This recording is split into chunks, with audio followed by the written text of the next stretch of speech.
Ça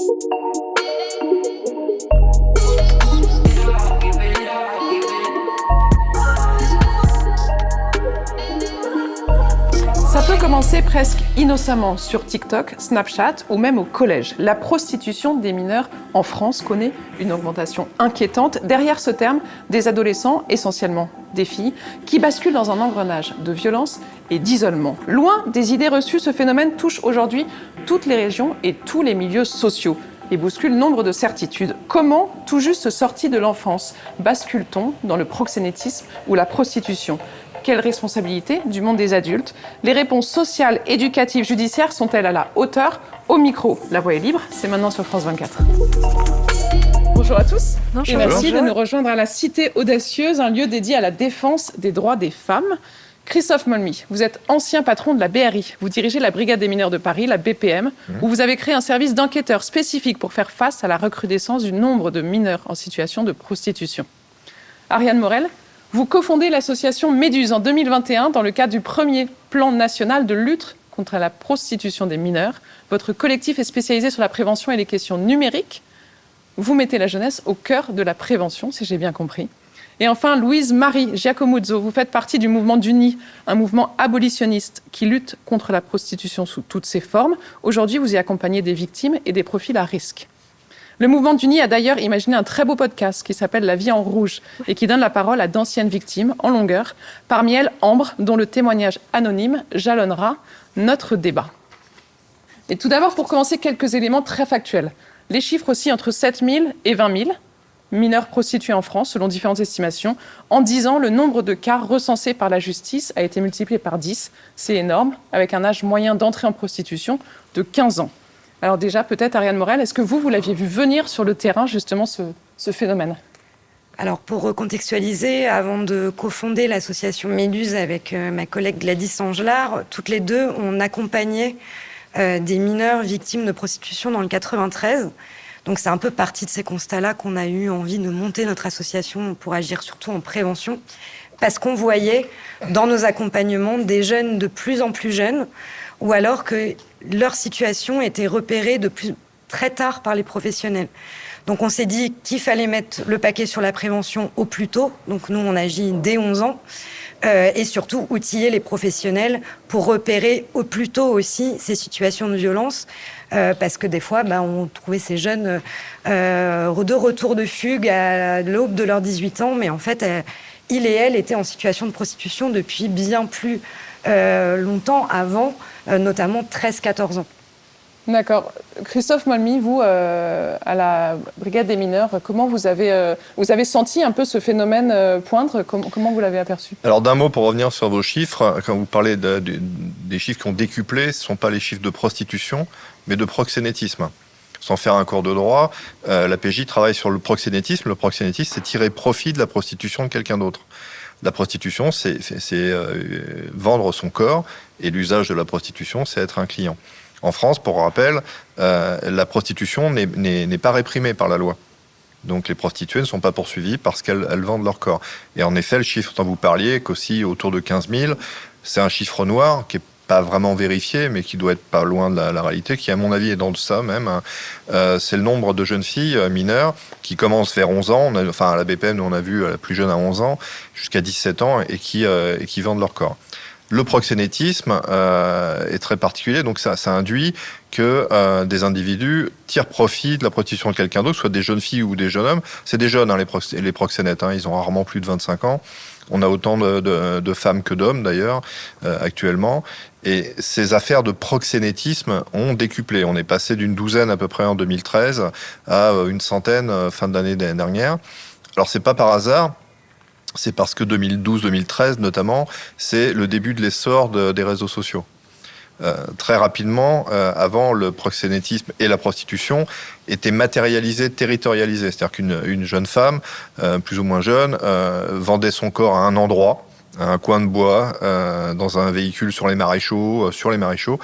Donc c'était territorialisé et forcément ça grevait, ça amenait tout un réseau de banditisme, de criminalité organisée qui profitait de ça. Il était assez rare d'avoir des prostituées qui étaient seules en fait. Elles étaient tout de suite prises en charge par des réseaux criminels. y compris des réseaux communautaires internationaux, comme on a connu en dernier lieu avec les Nigérianes ou l'Amérique du Sud.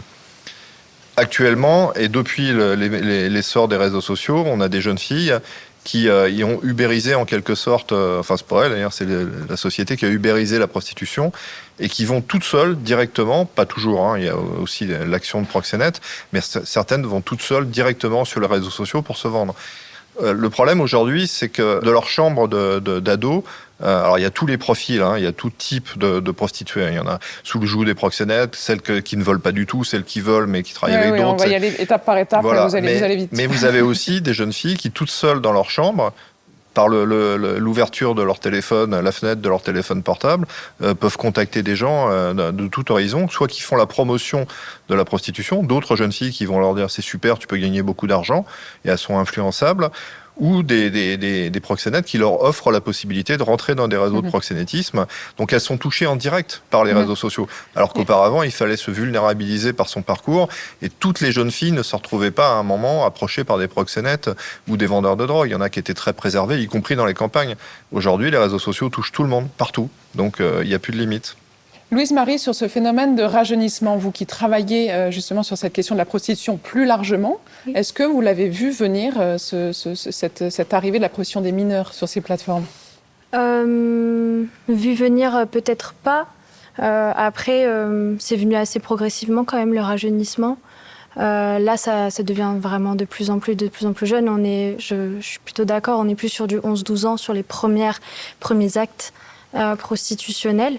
Alors, j'ai pas de raisons qui vont expliquer ça. Peut-être, c'est vrai, l'influence des réseaux sociaux qui vont venir banaliser, romantiser, voire inciter à s'inscrire sur des plateformes numériques privées ou alors avoir recours aux activités prostitutionnelles. Mais je l'ai pas.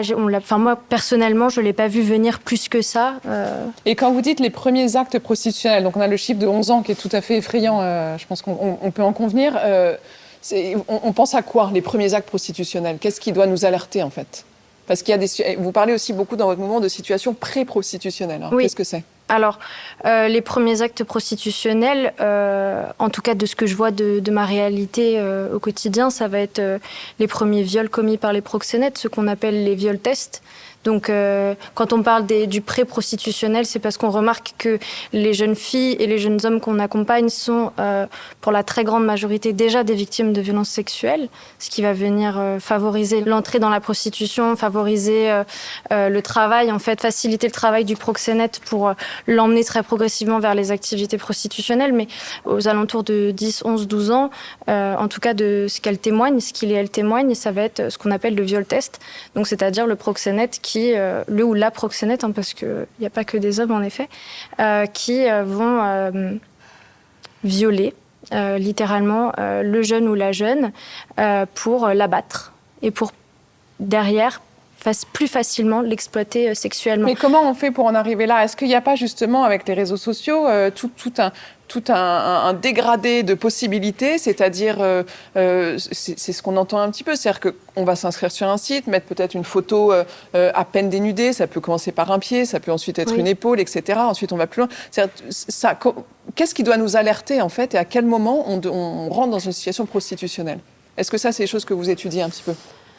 La vente de photos et de vidéos à caractère pornographique, c'est une première entrée dans la prostitution, oui. Dans la loi, c'est pas considéré comme de la prostitution, mais c'est le premier pas vers le piège, en fait. Parce que, comme vous l'avez dit, c'est très progressif. Au début, c'est les pieds, puis après, c'est le genou, puis après, on monte, et on finit par la prostitution et la violence sexuelle avec un client en face du jeune ou de la jeune. En revanche, je pense pas qu'il y ait un chemin.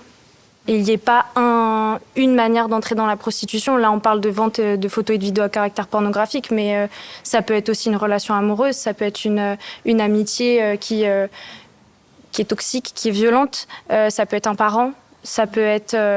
Il y a vraiment plein de chemins qui mènent à la prostitution. Justement, peut-être qu'on peut commencer par un des premiers extraits de cet entretien que j'avais eu avec Ambre sur ses débuts à elle dans la prostitution. Donc cet homme, je le rencontre en fait quand j'ai 14 ans. Et déjà à l'époque, il a des comportements de proxénète en fait. Il me demande tel acte avec tel ami, il est assez contrôlant déjà dans sa façon d'être avec moi. Ensuite, je le vois plus pendant quelques années, puis je retombe sur lui adulte. Et là, va s'engager une espèce de relation qui va être extrêmement éprouvante pour moi, puisque moi, je voulais une histoire d'amour avec lui, c'était clairement pas ce que lui voulait. Et pendant 2 ans, en fait, il va me casser chaque semaine, me violer, en fait. Et si je veux juste avoir ne serait-ce que des miettes de tendresse, il faut que je couche avec lui. Donc très vite, ça devient beaucoup plus sombre, jusqu'à justement à la fin de ces 2 ans de relation, où en fait, il va m'amener dans un appartement et où il va me demander d'avoir des rapports sexuels avec des connaissances à lui. En fait, et je suis presque sûre qu'il a reçu de l'argent à ce moment-là. Je ne pourrais jamais avoir la certitude, mais j'en suis presque sûre. Donc sur ce profil des loverboys, est-ce que vous, c'est des choses que vous constatez? Vous parliez des proxénètes tout à l'heure. Comment... Pas particulièrement les loverboys, non. Ça peut arriver, mais je vous dis, il y a tout type de profil. Mais pour répondre autrement à la question que vous posiez sur les signes, ce qu'il faut comprendre aujourd'hui, notamment pour les adultes qui voient ça avec le recul, notamment les quarantenaires, les cinquantenaires qui sont horrifiés, c'est un changement profond de paradigme de logiciel aujourd'hui. Il ne faut pas se voiler la face. La première marche du problème, c'est la pornographie. C'est-à-dire l'entrée de la pornographie, de la consultation de la pornographie, à partir de 8 ans à peu près, et qui devient massive dès 11-12 ans. Alors, évidemment, tous les enfants qui regardent du porno vont pas aller avoir des relations et aller derrière se prostituer. C'est pas ce que je dis. Je dis que la banalisation de la pornographie et l'omniprésence du porno dans cette société aujourd'hui, y compris pour les mineurs, fait que c'est transversal et on trouve ça partout, quoi. Et ça crée un terrain favorable à ça. Et ça pousse les enfants, parce que ce sont des enfants à 11-12 ans, à avoir des relations de plus en plus jeunes. Parfois simplement, pas parce qu'ils ont été victimes de quoi que ce soit, mais parfois par simple mimétisme. 12 fois à peu près par an, pas plus, mais quand même 12 fois par an à la BPM. On a des affaires en maternelle, avec des enfants qui, en maternelle, reproduisent des actes sexuels parce qu'ils ont vu des vidéos porno. Donc vous voyez, tout ça crée un contexte hyper sexualisé, où certaines jeunes filles, puisque c'est souvent des jeunes filles, parfois sont plus fragiles, et donc parce qu'elles ont eu déjà des rapports, vont avoir un parcours dysfonctionnel, vont être prises en main par des garçons ou pas, et puis vont déraper. Mais elles sont très vulnérabilisées par ça, les garçons aussi, hein, mais notamment les jeunes filles, très tôt et beaucoup trop tôt, alors que moi je suis beaucoup plus vieux, mais de ma génération, on n'était pas exposé au porno lorsqu'on avait 8-10 ans, quoi. Donc ça explique pas tout, mais ça crée un socle. Je me permets de vous interrompre car ça fait déjà 12 minutes que nous sommes ensemble. C'est donc terminé sur France 24, mais vous pouvez nous retrouver sur les plateformes, sur YouTube et en podcast si vous n'y êtes pas déjà. Pour poursuivre sur cette question de la pornographie, le tout pornographique, vous êtes effectivement très en contact avec des collégiens, des lycéens. Quel retour vous avez sur cette atmosphère et ce monde dans lequel ils évoluent aujourd'hui? Alors, ce que je peux dire déjà, c'est qu'on axe beaucoup sur la prévention auprès des victimes, mais il ne faut pas oublier que la prévention, elle s'attache aussi à prévenir le devenir proxénète et le devenir client. Donc c'est pour ça que notamment en milieu scolaire, on intervient en mixité, parce que c'est très important aussi de parler de cet aspect de la pornographie notamment, ou de la banalisation des violences sexuelles au sens large dans les contenus que regardent les jeunes. Est-ce qu'ils le perçoivent comme des violences, ou est-ce qu'on est justement dans une nouvelle normalité? On peut dire une nouvelle normalité, mais nous, on permet d'ouvrir la parole là-dessus. Mais quand des jeunes nous disent, en fait, j'ai vu plein de choses sur Telegram, des vidéos de viol, au début, ça m'a choqué, maintenant ça me fait plus rien, on voit que ça a un impact. Et puis après, ils peuvent nous dire, il et elle, ces jeunes, j'ai pas envie d'aller en parler à mes parents ou à un professionnel, parce que ça va me retomber dessus, on va m'empêcher d'avoir mon téléphone. Donc ils sont... il et elle un peu pris au piège dans des contenus très violents, à la fois pornographiques, mais je le précise aussi de violences sexuelles ou de violences tout court, hein, parce que sur ces plateformes sans modération, c'est pas que du contenu à caractère sexuel, malheureusement, c'est une forme de banalisation générale de la violence, et avec lesquelles il et elle se retrouvent très seuls, qu'ils et elles ont du mal à en parler, parce que des fois, c'est des copains, des copines où ils se retrouvent ajoutés à des groupes auxquels ils n'ont pas demandé à faire part, et du coup, ils se retrouvent exposés sans savoir forcément comment réagir derrière. Donc il y a un peu ça qu'on aborde avec les jeunes. Après, c'est aussi cette question des cyberviolences sexuelles. Quand même, cette généralisation de la divulgation, de la pornodivulgation sans consentement de photos, de vidéos à caractère sexuel, notamment de jeunes filles, dans l'objectif de les vulnérabiliser. Et ce phénomène de réputation qui en découle, qu'on voit quand même beaucoup et qui anime beaucoup les écoles quand même quand on intervient dans le cadre de l'EVARS. Alors justement, si on doit faire le lien avec la prostitution des mineurs, dans quelle mesure justement ce que vous appelez les cyberviolences sexuelles peut être un marchepied vers la prostitution? On pourrait imaginer que ce soit l'inverse en fait. Je ne sais pas si vous voulez réagir. Oui. Alors déjà, nous, par le passé, on avait beaucoup de jeunes qui étaient directement repérés sur les réseaux sociaux parce que victimes de cyberharcèlement, parce qu'on les traitait de putes, de salopes, et que à un moment, un proxénète venait les voir et leur disait bon, je sais qu'on dit ça de toi, est-ce que tu veux pas capitaliser dessus, en gros. Donc finalement, des jeunes qui finissaient par presque intégrer, on me traite comme ça, qu'est-ce que ça va faire que je passe à l'acte, en fait? Elles étaient déjà tellement vulnérabilisées par ces phénomènes de réputation et d'isolement qu'elles pouvaient avoir à la fois sur les réseaux sociaux, à l'école et sur le quartier, que, en fait, elles y allaient, en fait, parce que déjà particulièrement fragilisées. C'est quelque chose qu'on retrouve aussi dans le podcast, avec cette jeune fille Ambre qui était traitée justement comme la prostituée du collège et qui finalement est allée au bout du truc, quoi. Oui. C'est-à-dire l'est devenue vraiment. Ça, oui. C'est des discours que vous entendez encore aujourd'hui sur celles qui en sortent, en fait. Alors, elles n'ont pas toutes été victimes de cyberviolence, mais c'est vrai que ça participe grandement en fait à les casser et à détruire l'estime qu'elles se portent. Et elles finissent par intégrer que, oui, finalement, ce sont des mauvaises filles, ce sont des putes, des salopes, comme tout le monde peut les traiter, et que donc, vu qu'elles ont cette réputation, à quoi bon? Et elles y vont, et les proxénètes profitent vraiment de ça.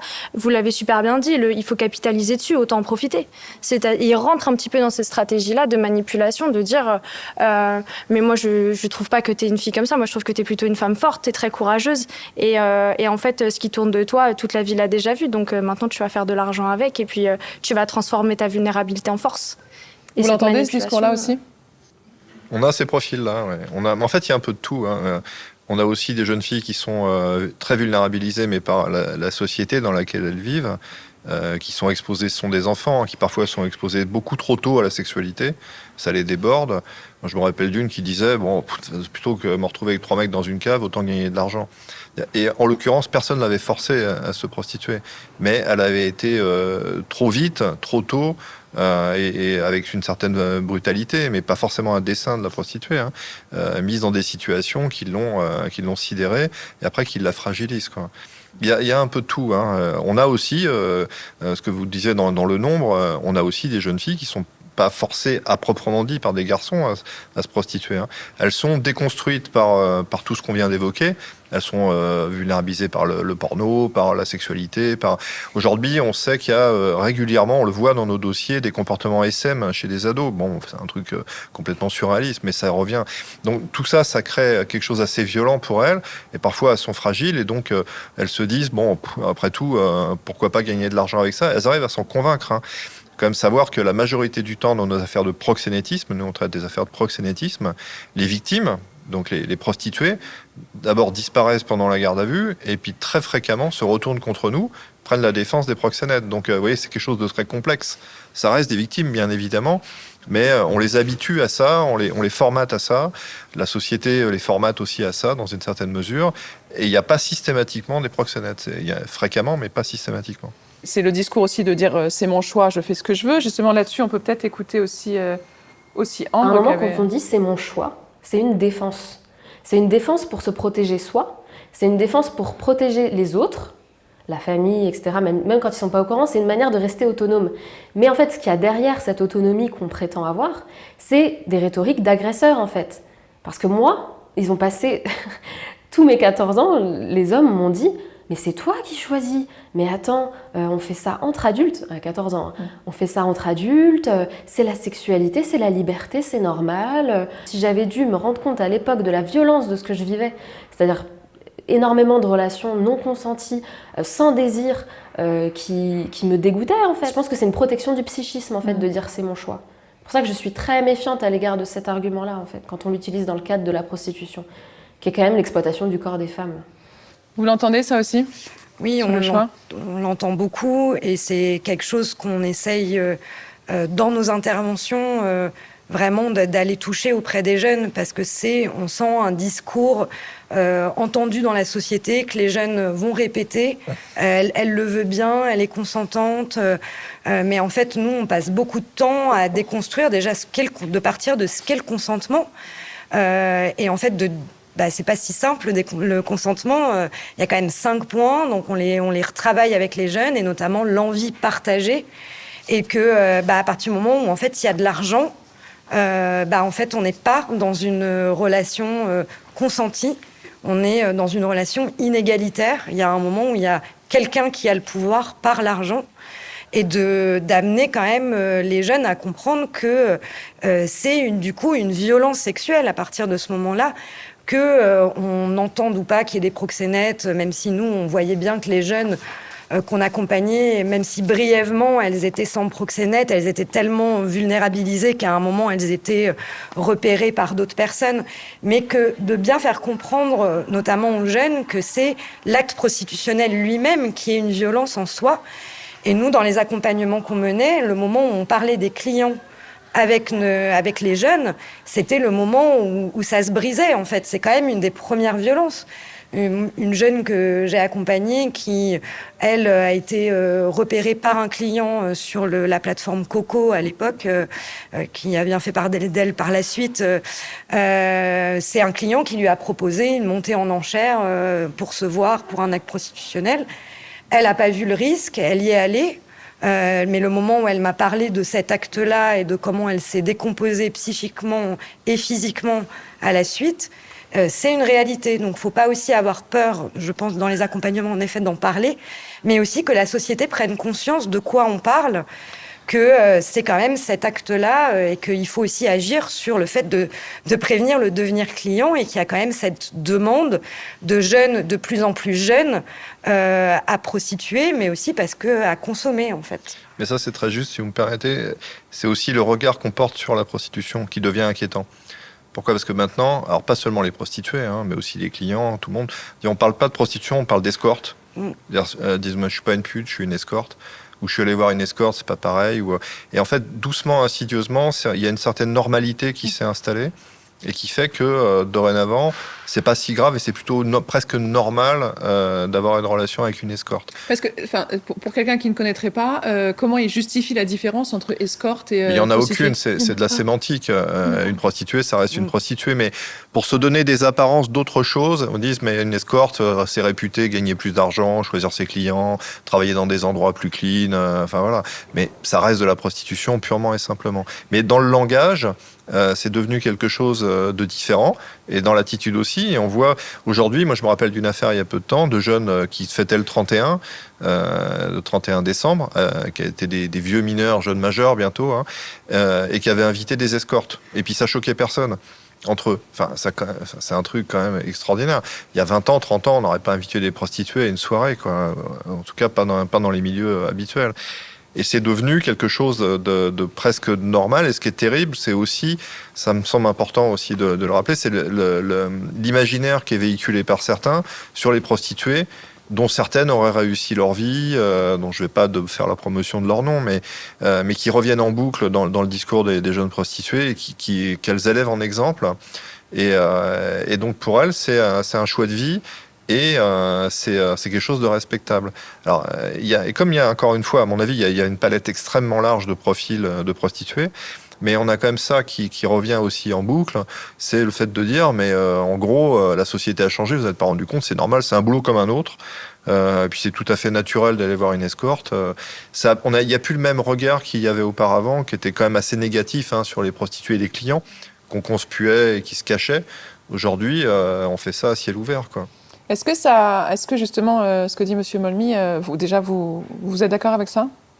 Avec la question du choix ou Oui. la vision de la prostitution? Non, la vision de la prostitution, justement, que en fait, c'est un peu OK aujourd'hui. J'en parlais tout à l'heure, c'est sur les réseaux sociaux, c'est vrai qu'on a quand même il y a une culture prédominante qui est hyper impressionnante, qui vient dire qu'en fait, c'est un moyen de gagner de l'argent très facilement. Et ça, c'est un peu le mot d'ordre. C'est-à-dire qu'il faut gagner de l'argent très facilement, il faut atteindre un niveau de vie, une certaine réussite sociale et l'exposer sur les réseaux sociaux à travers diverses manières.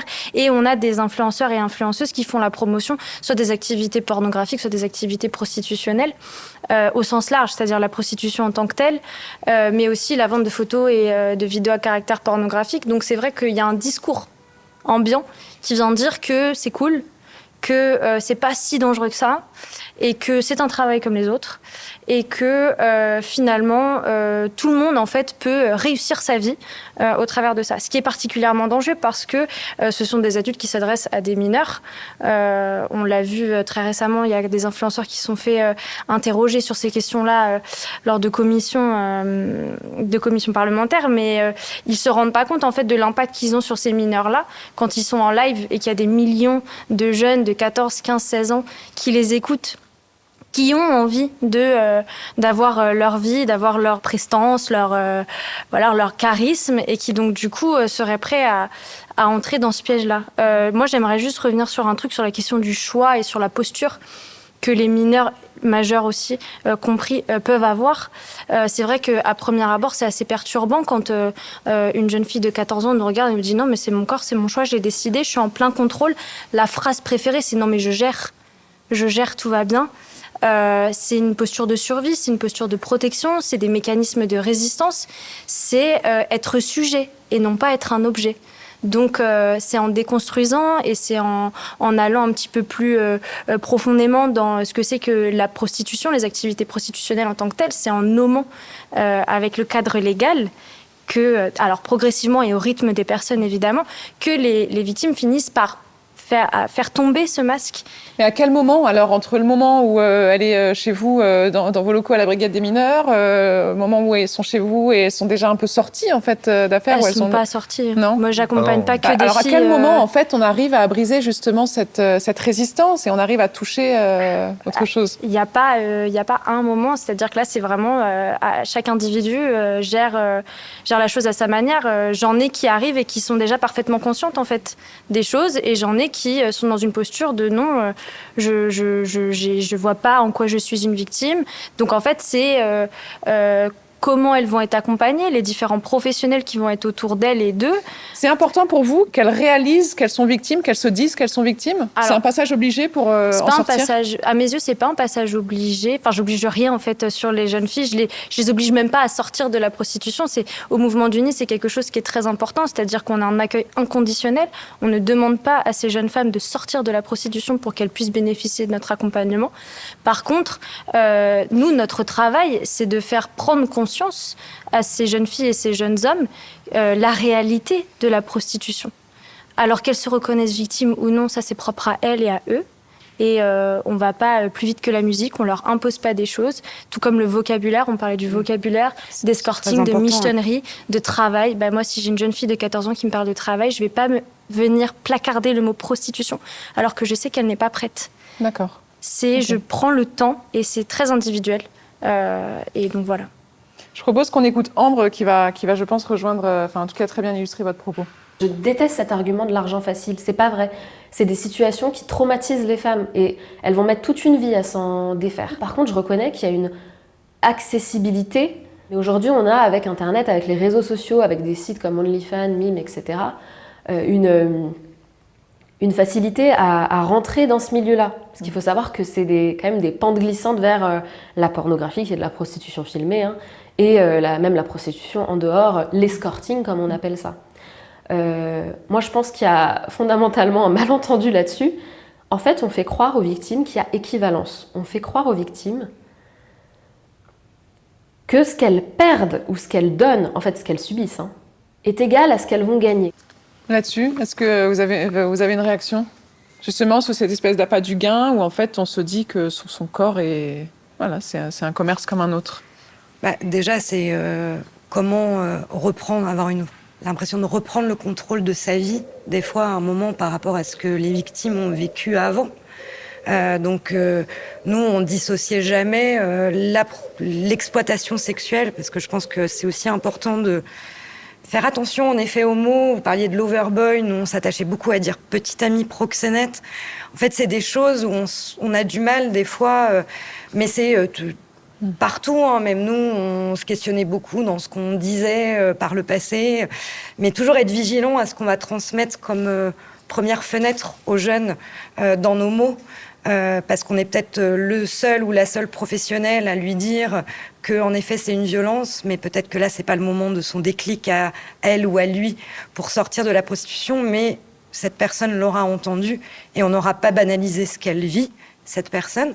Donc je pense quand même que c'est des moments à un moment, les proxénètes ont bien repéré ces vulnérabilités et c'est à un moment ce que ça vient faire, comme j'aime pas trop ce mot, de bénéfice secondaire, mais à nous aussi d'entendre ce qui a été à un moment un bénéfice pour ces jeunes. Est-ce que c'était fuir un milieu toxique, violent? Est-ce que c'était une manière de s'émanciper? Est-ce que c'était une manière d'appartenir à un groupe? Parce que nous, on avait beaucoup de jeunes, c'était... en fait, c'est ma famille. Bah oui, ma famille, elle me perpétue des violences sur moi.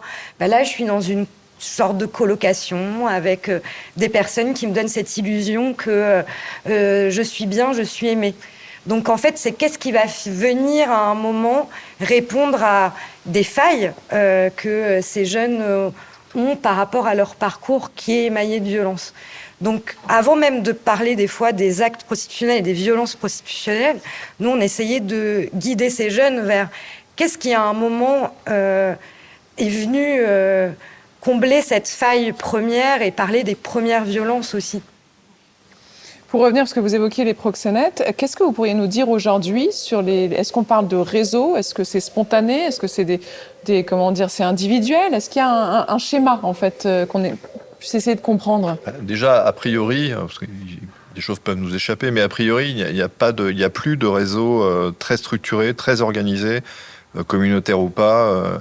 Il y a des dizaines d'années, la prostitution et le proxénétisme, c'était l'apanage du grand banditisme. C'est plus ça du tout.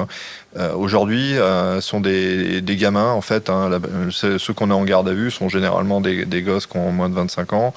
On est plutôt dans une forme d'opportunité. Alors certains sont plus construits que d'autres. Il y a toute une palette en fait. On en a qui ne comprennent même pas pourquoi on leur parle de proxénétisme, qui disent mais moi c'est ma copine, j'ai juste fait le boulot de la protéger, ou j'ai essayé de l'aider, ou j'ai pris la chambre pour lui rendre service. Et puis il y a ceux qui vont au-devant des filles sur les réseaux sociaux en proposant des packs. Pack, c'est si tu viens bosser avec moi, je m'occupe de trouver les clients, le lieu, je te fournis les préservatifs, je te protège et je prends 50%. Donc il y a un peu tous les profils. Mais ça reste quand même du petit banditisme. On n'est pas face à des organisations criminelles très structurées avec des gens extrêmement dangereux. Ça ne veut pas dire que ça ne pourra pas arriver. Ça reste une préoccupation quand même parce que moi j'ai le recul que d'à peu près 5 ans et en 5 ans on sent les proxénètes de plus en plus organisés, de plus en plus violents, de plus en plus structurés. Donc on n'est pas encore sur une organisation criminelle au sens propre, mais il faut qu'on soit prudent parce qu'il y a beaucoup de profits derrière ça. Il y a énormément de profits. C'est plus simple que les stupes. Les stupes, dire, est-ce que vous estimez qu'il y a eu peut-être certains disent qu'il y a eu une bascule justement du narcotrafic vers le proxénétisme de cité, qui est déjà un concept un peu compliqué. Pas comme on l'entend, si vous voulez. Les gens qui gagnent énormément d'argent sur le narco, ceux qui sont à la tête des trafics, eux, ils n'ont aucun intérêt à aller se mêler de prostitution de jeunes filles. En revanche, ceux qui font les choufs, ceux qui gagnent une misère, parce qu'il y a beaucoup de ceux qui travaillent dans les stupes, qui sont des salariés du stup, qui gagnent juste de quoi survivre. Et donc, c'est dans cette masse qui est en bas de l'échelle sur le trafic de stupes qu'on va se nicher des garçons qui vont se dire à un moment, je peux gagner beaucoup plus avec les filles. Mais ceux qui gagnent énormément d'argent, non, il n'y a pas encore assez d'attrait pour ça. En revanche, c'est des garçons qui, dans le trafic de stupes, auront appris comment échapper à la police, comment être prudent avec la téléphonie, avec les surveillances, qui se seront structurés d'un point de vue criminel, ça oui. Mais on est pour l'instant sur un champ qui est inquiétant, mais qui n'est pas encore du grand banditisme. Mais encore une fois, je vous le redis, il faut avoir une vraie attention parce que il n'est pas interdit de penser qu'à un moment, des voyous beaucoup plus dangereux et beaucoup plus déterminés décident de mettre la main sur des gros volumes de jeunes filles. Parce que pour l'instant, on est sur des petites équipes. On a 2, 3, 4 filles qui travaillent pour des garçons, mais moi, j'ai jamais vu 30, 40 filles sous la coupe de proxénètes. Mais ça pourrait arriver. Tout va tellement vite aujourd'hui qu'il faut être prudent. Vous estimez qu'aujourd'hui, dans vos services, vous êtes en capacité de lutter justement contre ce proxénétisme ou vous êtes un peu dépassé ? Dépassé. De toute façon, on est face à une réalité, vous le disiez, qui a décuplé. Maintenant, de proxénétisme, j'entends, on a eu une centaine d'affaires l'année dernière avec l'ensemble des services. Il y a non seulement la BPM, mais il y a d'autres services de police judiciaire qui travaillent dessus, notamment en banlieue. Aujourd'hui, on est en capacité de faire face à ça. Mais du proxénétisme, j'entends.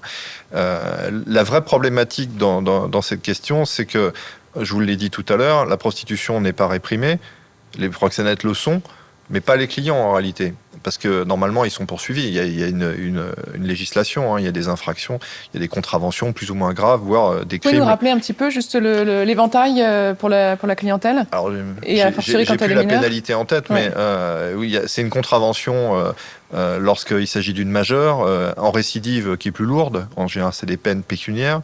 Lorsque c'est une mineure, c'est tout de suite une peine beaucoup plus grave. Et lorsque c'est en récidive, ça devient criminel. Et surtout quand on arrive à démontrer que le client avait la connaissance de l'âge de la jeune fille. Ce qui n'est pas toujours simple, mais qui parfois arrive. Mais donc, c'est gradué et ça monte. Le problème, c'est que les services de police judiciaire travaillent sur le proxénétisme et n'ont pas le loisir de travailler sur les clients. Ceux dans les affaires sur lesquelles on traite, oui, mais on ne travaille pas spécifiquement sur les clients. Aujourd'hui, comme c'est numérique, ça échappe un peu aux services de sécurité publique. C'est-à-dire que, grossièrement, pardonnez-moi, mais il y a 20 ans, il suffisait d'aller dans certains endroits comme le cours de Vincennes ou de Nation, et puis toutes les voitures qui étaient garées, on savait qu'il y avait une prostituée avec un homme. Comme tout se passe sur les réseaux sociaux, on a beaucoup de mal à savoir où c'est. Et la conséquence de ça, c'est que l'année dernière, par exemple, il y a eu 1200 contraventions dressées contre des clients, tout cumulé, majeurs et mineurs.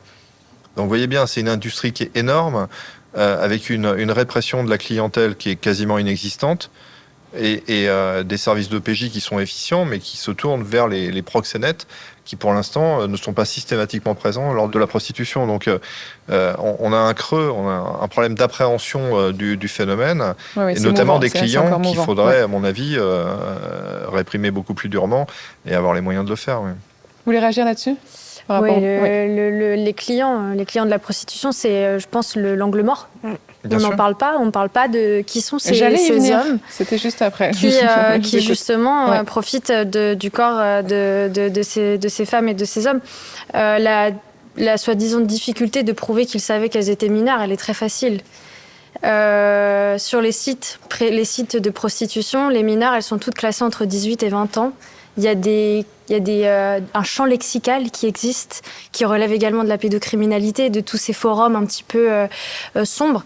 Oui, avec des pédocriminels qui vont avec. Entre eux. Il y a des codes où ils savent très bien en fait ce qu'ils vont faire. Alors évidemment, quand ils se retrouvent devant les services de police ou de la justice, ils vont pas dire qu'ils savaient qu'elles étaient mineures, mais ils le savaient rien qu'au niveau du tarif, c'est plus cher d'avoir un rapport sexuel avec une mineure. Donc, je pense que il faudrait mettre plus l'accent sur les clients et il y a plein d'angles morts, notamment le fait quand on a recours à la prostitution, enfin quand on est accusé d'avoir eu recours à la prostitution, que ce soit sur les mineurs ou sur les majeurs.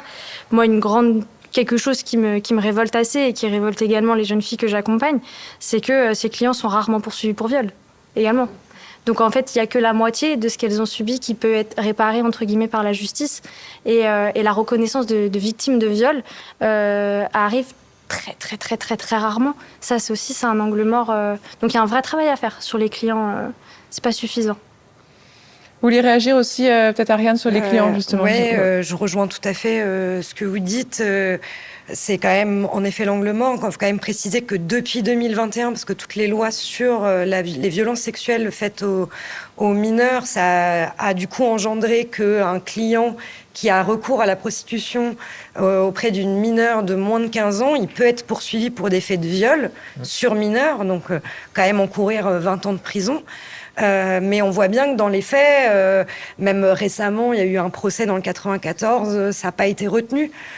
Donc en fait, on voit quand même qu'il y a quelque chose qui dans la répression réellement faite auprès de ce qu'on considère comme des pédocriminels qui vont réellement à la recherche de mineurs, parce que nous, on avait quand même des jeunes qui nous disaient, il y en avait alors qui les disputaient, hein, ah, mais qu'est-ce que tu fais là, tu devrais être à l'école, mais qui finalement y allaient quand même monter dans la chambre, d'autres qui leur faisaient un peu la morale, mais finissaient par les prostituer derrière. Donc, en fait, on voit bien que et puis se défaire de cette image, c'est vraiment n'importe qui, n'importe quelle classe sociale, les clients.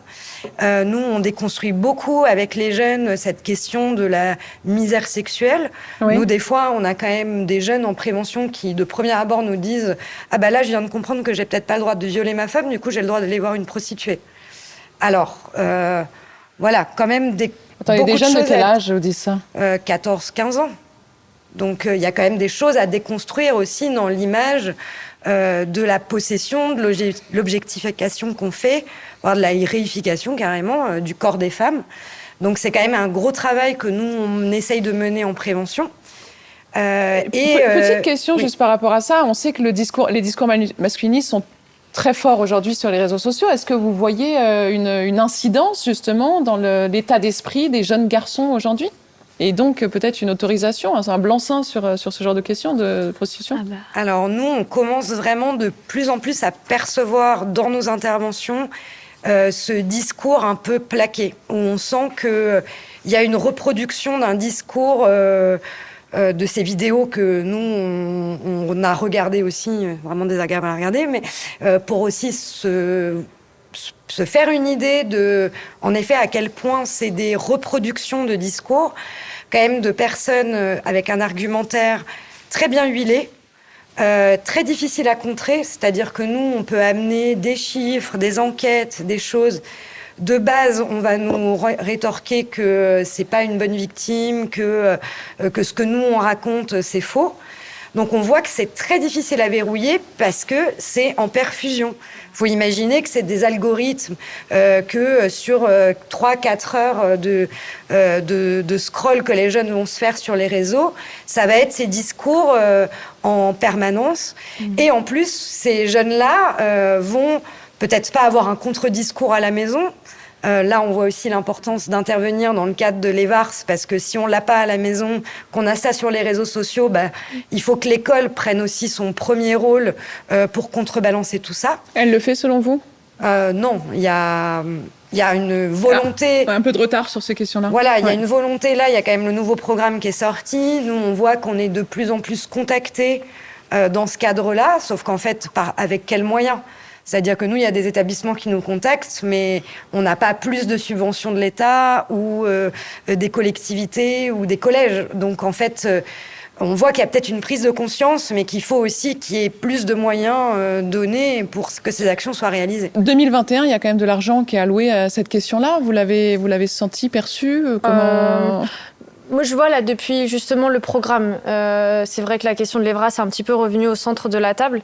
Mais il y a Qu'est-ce que vous appelez l'EVRAS ? L'EVRAS, c'est l'éducation à la vie relationnelle, affective et sexuelle. C'est obligatoire depuis la loi de 2001, à raison de 3 fois par an, du CP à la terminale.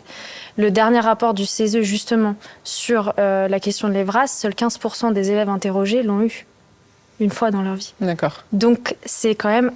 C'est pas du tout appliqué. Nous, quand on intervient 1 fois 2 heures pour l'année pour un niveau. Rien que là, on respecte pas.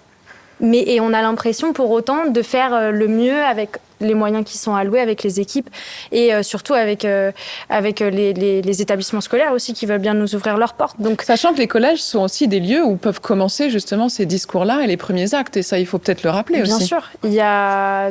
dans de nombreux établissements scolaires des alarmes qui sont tirées sur des activités prostitutionnelles qui ont lieu au sein même du collège, des viols collectifs qui ont lieu au sein même du collège. Moi, je voudrais juste revenir sur le discours masculiniste que je perçois énormément quand je suis avec les élèves dans les établissements scolaires, où en fait, il y a 2 types de femmes, de filles. Il y a la fille qui a un faible body count, donc ça veut dire qu'il y a eu body count, c'est le nombre de partenaires sexuels qu'on a eu dans notre vie, qui a un faible body count et qui donc qui se rapproche du zéro, et qui donc du coup est une femme à marier, la bonne femme, la femme qu'on peut présenter à notre famille. Et il y a l'autre type de femme qui, elle, a un body count plus ou moins élevé, donc ça peut commencer à partir de 2, et qui, en fait, ces femmes-là, aux yeux des masculinistes, et ça on l'entend dans des bouches d'enfants qui ont 14-15 ans, ne sont pas des vraies femmes, pas des bonnes femmes. Et donc du coup, sur ces femmes-là, on peut tout se permettre. On peut se permettre d'être violent physiquement, psychologiquement, sexuellement, parce que finalement, elles sont mondiales, pour reprendre leurs termes, tout le monde leur est passé dessus, donc elles ne méritent pas tant de respect que ça. Et ça, c'est très très important pour comprendre à quel point ce discours-là va venir également favoriser l'entrée de ces jeunes filles dans la prostitution, comme on l'a dit au tout début, avec toutes ces histoires de cyberviolence, de réputation et de violences qui sont commises en fait sur ces filles-là dès le collège.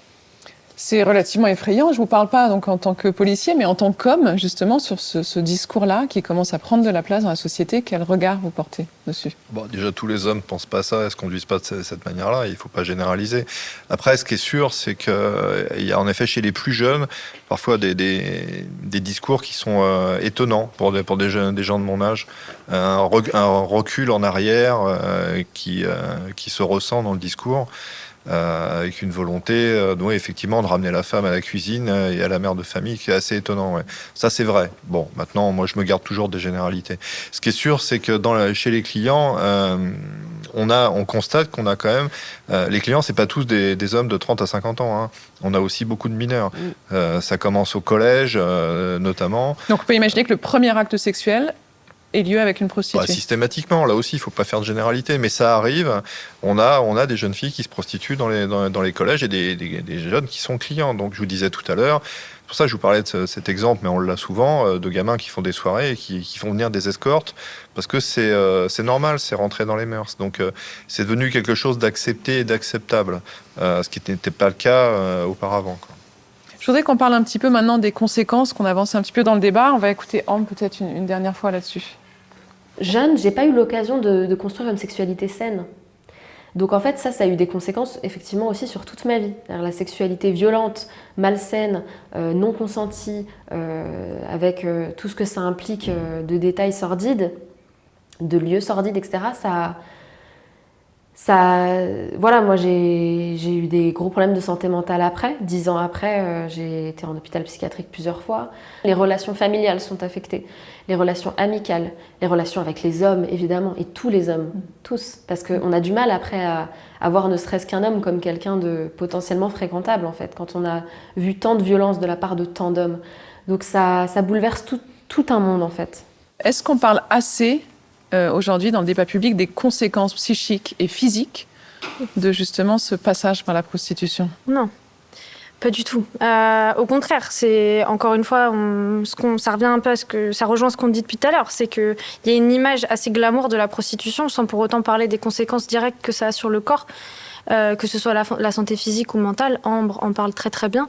Et il y a d'autres survivantes également qui en parlent très très bien. Je pense notamment au procès du porno, où les victimes ont récemment témoigné, notamment sur Mediapart, et qui parlent des conséquences de ces violences sexuelles sur leur intimité, leur rapport à leur corps, sur les différentes addictions aussi que ça peut entraîner, la recherche permanente de la dissociation dans la sexualité, donc la recherche de la violence, ce qui explique aussi en partie que parfois il y a des allers-retours qui se font, une fois qu'elles sont sorties, parfois elles y retournent. La rechute, dans le podcast La vie en rouge, dans une des intros notamment, on peut entendre une survivante dire j'ai limite accro à ça en fait. Donc la recherche permanente de la dissociation, c'est une conséquence. Ça fait partie du stress post-traumatique. La dissociation, c'est ce phénomène, peut-être qu'on peut l'expliquer, on a le temps là, 5 minutes, c'est ce phénomène qui est un espèce un anesthésiant. Un anesthésiant au moment de l'acte, en fait, voilà. C'est ça, et qui devient ensuite en fait, un peu plus permanent. C'est quelque chose qui se passe lorsqu'on est face à un événement traumatisant, donc pas forcément de la violence sexuelle, c'est vraiment tout type d'événements traumatiques où en fait il y a un tel niveau de stress dans le cerveau que pour survivre, cette partie du cerveau se met en off. pour ne pas ressentir les émotions. Ça ne veut pas dire qu'elle ne ressent pas les coups, parce que les coups, elle peut les sentir, elle peut sentir le toucher, mais elle ne va pas ressentir la colère, la tristesse. Elle ne va pas ressentir ces émotions-là. C'est pour ça que, notamment dans la prostitution, on peut retrouver aussi énormément de femmes et d'hommes qui sont addicts à des substances type marijuana, les fameux gaz hilarants, parce qu'en fait, dans ces drogues-là, elles vont aller rechercher la dissociation, donc l'anesthésie, ne rien ressentir, être en off. Dans la violence sexuelle, dans les activités prostitutionnelles, elles peuvent également retrouver ça. Et c'est un lieu de sécurité pour elles. C'est un peu bizarre et c'est un peu schizophrénique de parler comme ça, mais c'est être en état dissociatif, c'est également se sentir en sécurité parce qu'on ne ressent pas. Donc, c'est hyper important de comprendre ces phénomènes-là. On les comprend très bien, en tout cas. Ouais, je me permets de reparler justement du podcast La vie en rouge. La vie en rouge, puisque c'est des heures et des heures de discussion avec des personnes qui nous Bien expliquent sûr. justement tous les J'encourage drames tout le monde à aller écouter ça, d'ailleurs. qui ont suivi. Ouais, tout à fait.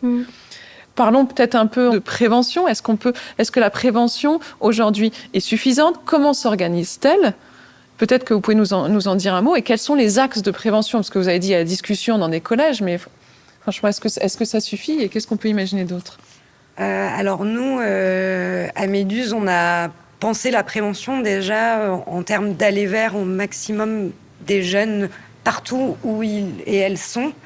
Donc on n'attend pas qu'il y ait des cas, on va vers tous les jeunes. On va vers tout le monde et on va aussi partout où ils et elles sont. C'est-à-dire qu'on va en centre social parce que c'est peut-être des jeunes qui sont déjà un petit peu déscolarisés. On va en centre de formation, de remobilisation de jeunes où là, on sait que ça peut être des jeunes qui ont eu des parcours avec déjà des fragilités, des ruptures, et que peut-être ils et elles sont plus vulnérables ou sont en situation de prostitution. On a une convention avec la protection judiciaire de la jeunesse, donc on va aussi là voir les potentiels proxénètes, clients, mais aussi des victimes, parce qu'on parlait beaucoup des proxénètes aussi femmes, mais il ne faut pas oublier que chez ces femmes proxénètes, il y en a beaucoup qui ont été aussi victimes de prostitution avant. Donc d'aborder la question sur tous les versants, donc de prévenir, devenir victime, client, proxénète, partout où sont les jeunes. D'ouvrir la parole, donc évidemment on l'ouvre pas de la même manière en collège avec 25-30 élèves qu'en centre social. Nous en centre social on a développé un escape game parce qu'en fait l'idée c'est d'aborder aussi le sujet de manière ludique, qu'on ait en fait une manière d'ouvrir le sujet qui soit pas sidérant. Et en fait, une fois qu'on ouvre la parole dessus, en fait, les jeunes ont beaucoup de choses à dire. Quand on parlait des réseaux sociaux, de tout ça, les jeunes, après, ils nous disent ce qu'ils voient, ce qu'ils et elles voient sur les réseaux. Et du coup, ça permet, en partant d'eux, de nous déjà jamais être éloignés de ce qui se passe pour les jeunes, parce que ça va vite. Mais à ce stade, ils ont déjà vu.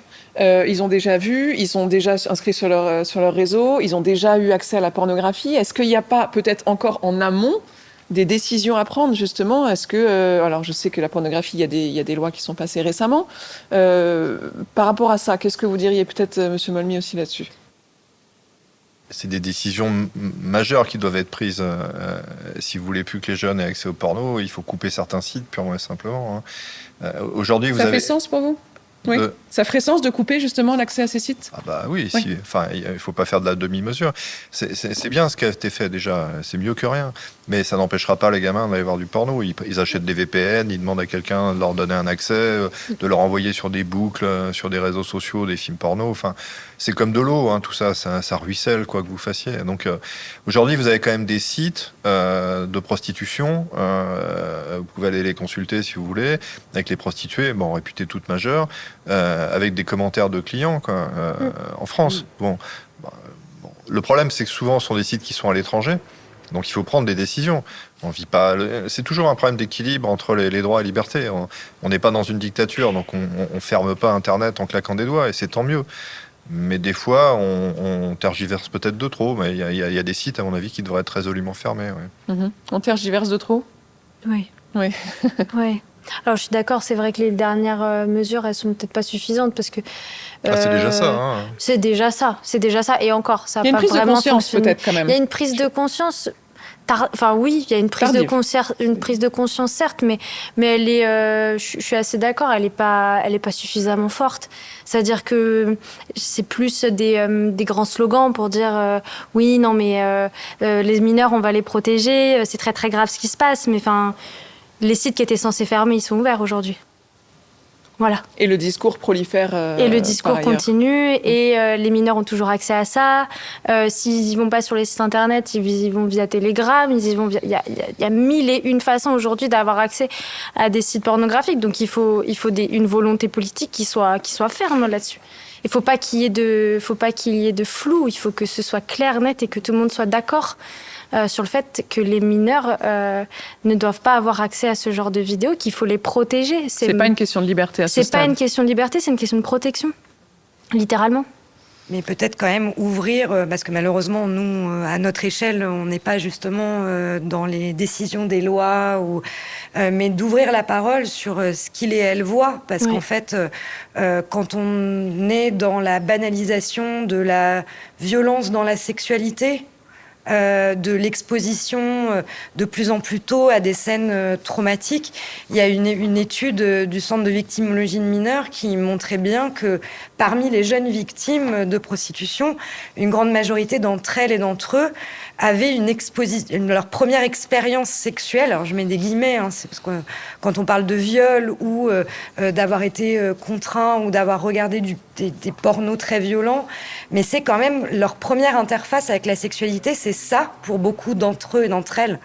Donc déjà, peut-être, en effet, il faudrait fermer, je vous rejoins, un certain nombre de sites, mais aussi ouvrir la parole pour qu'on discute ensemble de c'est quoi ces images véhiculées dans ces films, dans ces vidéos, de l'image de la femme, parce que moi, je suis convaincue que quand on ouvre la parole, même avec des proxénètes, des jeunes proxénètes qu'on rencontre en milieu carcéral, eux, leur discours de base, c'est de dire mais moi, c'était facile. J'ai juste eu à rentrer dans la tête d'une fille, à manier une fille, et ça m'a coûté rien, parce qu'en fait, il y a tellement pas d'empathie et tellement cette vision de c'est OK d'utiliser le corps de la femme comme une marchandise, que ça, il faut ouvrir la parole déjà pour essayer de déconstruire ça, au-delà de fermer des sites qui véhiculent ce type d'image.